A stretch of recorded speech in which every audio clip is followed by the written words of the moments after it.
Hello everyone, আজ একটি public টয়লেটে জেন্টস ইউরিনাল লাগাচ্ছি।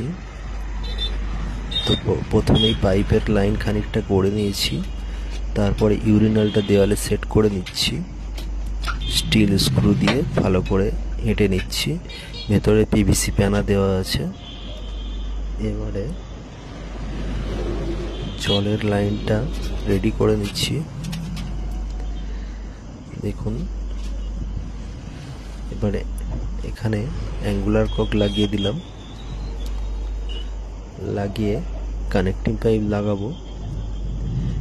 এটা অ্যাকচুয়ালি সরকারি কাজ, তাই সব কম দামি জিনিস দিয়ে করা হচ্ছে, কোনো পার্টির বাড়ির কাজ নয়।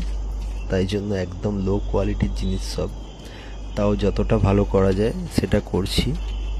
তো কাজটা কেমন হয়েছে তোমরা কমেন্ট করে জানাবে। ভালো লাগলে লাইক করে দিও। আজ এটুকুই। Thank you.